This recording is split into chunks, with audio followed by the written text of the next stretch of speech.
রাজ্যের শাসক দল টিএমসি অ্যাকচুয়ালি মুসলমানদের ইমোশন নিয়ে খেলা করছে। কারণ কয়েকদিন পূর্বে মন্তেশ্বরে যে সিদ্দিকুল্লাহ চৌধুরীর উপরে অ্যাটাক হয়েছিল, সেই অ্যাটাক কিন্তু টিএমসির লোকেরাই করেছিল।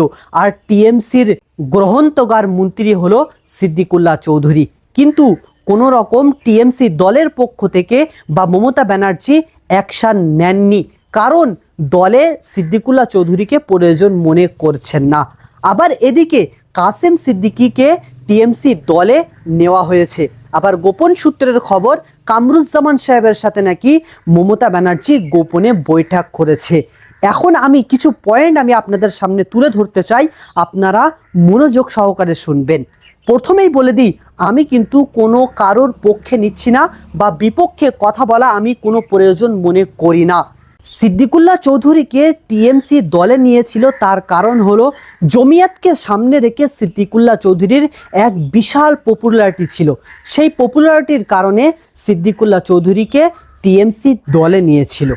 কিন্তু উভয় পক্ষের দোষকে সামনে রেখে যখন সিদ্দিকুল্লাহ চৌধুরীর পপুলারিটি আস্তে আস্তে কমছে মনে হচ্ছে, তখন টিএমসি আর দলে প্রয়োজন মনে করছে না।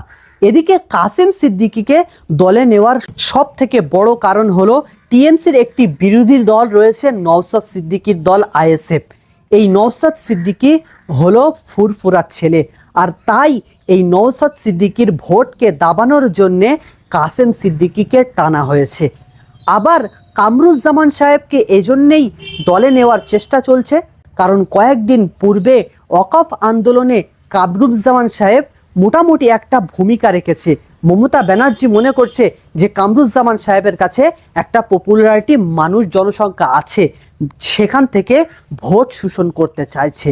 তো আমার কথা হলো, যেমন সিদ্দিকুল্লাহ চৌধুরীকে আজ লাথি মারা হয়েছে, আজ দলে প্রয়োজন মনে করছে না, কয়েকদিন পূর্বে এই কাসেম সিদ্দিকীকেও যে দলে প্রয়োজন মনে করবে না, তানার সাথেও এরকম ব্যবহার হবে না, এর কি গ্যারান্টি আছে? যদি কামরুজ্জামান সাহেব দলে আসে, তাহলে কামরুজ্জামান সাহেবের সাথেও যে সিদ্দিকুল্লাহ চৌধুরীর মতন হবে না, এর কি গ্যারান্টি আছে?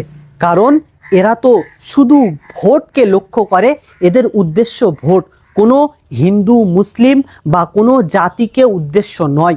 সেজন্যে আমি মনে করি, আমরা যে এখন একে অপরের মধ্যে দলে দলে বিভক্ত হয়ে আছি, কেউ সিদ্দিকুল্লাহ চৌধুরীকে গালি দিচ্ছি, কেউ নওশাদ সিদ্দিকীকে গালি দিচ্ছি, কেউ সিদ্দিকুল্লাহ চৌধুরীর সাপোর্ট নিচ্ছি, কেউ নওশাদ সিদ্দিকীর সাপোর্ট নিচ্ছি, এসবগুলো না করে আমরা যদি সকলে মিলে একটা পার্টি তৈরি করি এবং আমরা একসাথে লড়াই করতে পারি, তাহলে কিন্তু আমাদের পশ্চিম বাংলায় একটা বড় সুসংগঠন গড়ে উঠবে, পার্টি তৈরি হবে, যার দ্বারাই জনগণের কল্যাণ হবে, ভারতের কল্যাণ হবে, পশ্চিম বাংলার কল্যাণ হবে।